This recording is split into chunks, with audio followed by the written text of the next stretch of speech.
Petit retour sur un test produit. La résine polyuréthane de coulée Polyform. Cette résine permet d'aller très vite.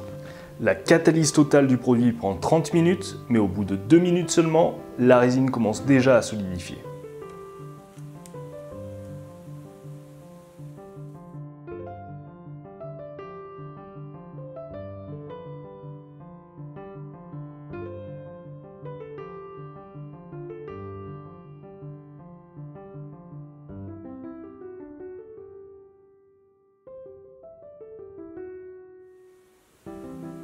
En 5 minutes, ça a pris déjà.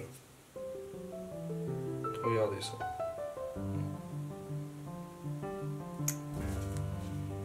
Facile à doser, elle est bicomposante. Une part du produit A, une part de produit B, dans les mêmes proportions.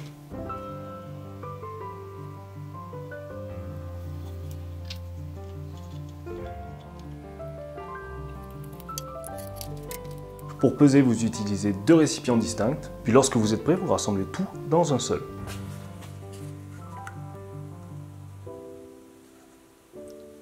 Une fois les 2 parts mélangées, vous pouvez injecter ou couler la résine dans un moule, en silicone par exemple. Si vous avez des prototypes à réaliser, c'est une résine à prendre en considération. Elle est d'une grande qualité, très solide, donc pas de problème avec les petits éléments lors du démoulage. Si vous avez des détails très fins, aucun problème, la résine, elle les capte tous. Lors de la coulée, elle va partout dans le moule, laisse très bien remonter les bulles d'air parce qu'elle est fluide, donc pas besoin d'étapes supplémentaires pour débuller. Ensuite, on peut très bien la colorer avec des pâtes colorantes, quand elle est encore fluide bien sûr. Sinon, on peut très bien la peindre après coup à l'acrylique. Au niveau des détails de reproduction, vous avez vu, c'est très détaillé.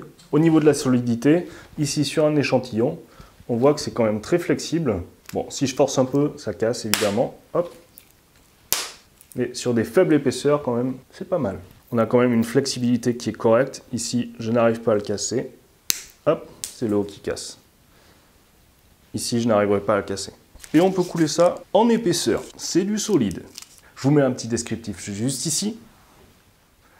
Pour le nettoyage des outils, on utilisera un diluant nitro. Pensez bien à mettre des gants, des lunettes et un masque respiratoire avec une tenue adaptée. Là, on est sur un produit avec une forte réaction chimique, alors il ne faut pas non plus se mettre en danger. Alors vous allez avoir de la chaleur et des vapeurs. De toute manière, pour travailler les résines, on se met toujours dans un endroit très bien ventilé. En tout cas, c'est une très bonne résine technique. D'autres marques à me conseiller ou à faire tester? Mettez-le moi en description et je le ferai avec plaisir. On se retrouve dans une prochaine vidéo. Ciao, ciao.